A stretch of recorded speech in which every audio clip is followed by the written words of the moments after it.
Hi, here is Marco Villenius, your traveling futurist. I want to talk about this, what we all witnessed recently, about the exchange of the prisoners between US and Russia.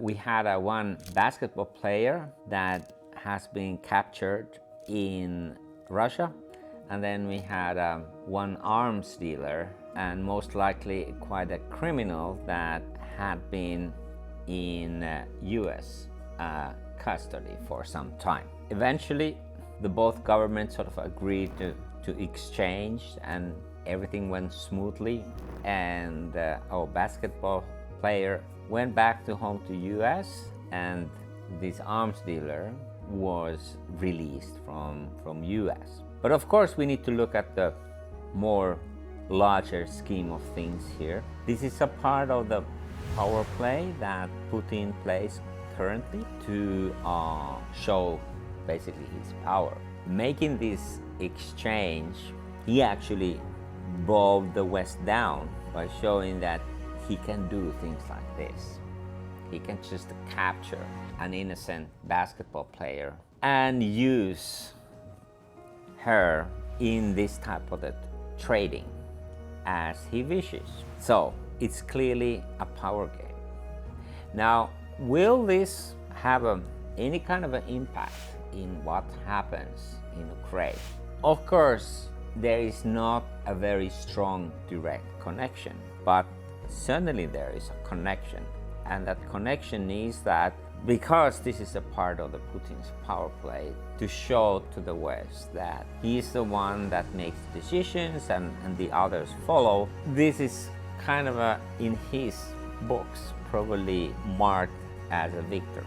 But in the long run, of course, as everything that Putin has done recently, this will actually be the one aspect that accelerates the downfall of Putin's regime.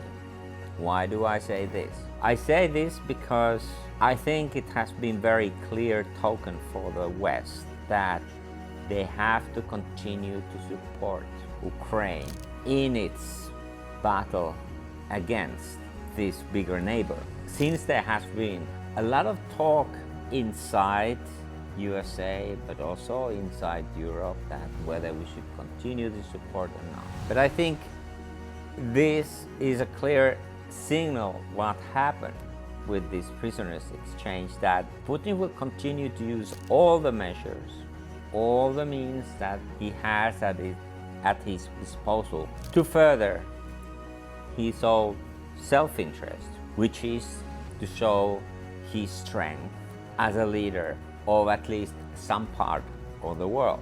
But then we have to remember that currently Putin is actually eating, so to say, from his own load very much. So a lot of things are happening currently that seems to be accelerating the downturn of his regime and his power. By humiliating United States and the West, by pushing to do this type of exchange, I think it creates just a more anger and, as I said, more resolve on the Western side to do everything to help Ukraine, and also thereby help to turn the Putin's vicious regime down. Again, we don't know when this will happen and how long it will take, but I think we are seeing more and more that type of signs that something of the breakthrough is starting to happen. Whether you talk about what is happening in the armed battle and conflicts inside the Ukraine, or what is happening in the world in terms of the energy policy, the way oil and gas coming from Russia has played the role in the past, particularly with regard to the European energy supply, but also what type of the geopolitical change this whole war actually suggests. Because what is happening is that these type of the tensions always create an opportunity also for, let's say, sounder, more human-friendly development, as weird as it sounds, because what we have seen is nothing like that. But because at some point in time this war is coming to an end, and then after that starts a new era.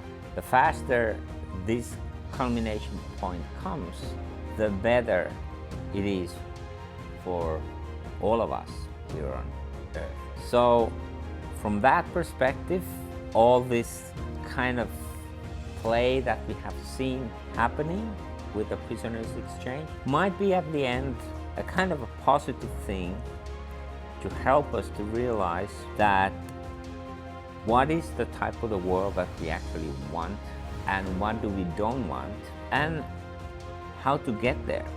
And with that, I like to sort of have a finishing line here by saying that don't be surprised when the real change is gonna come, because every move, small and big, will get us closer to that point.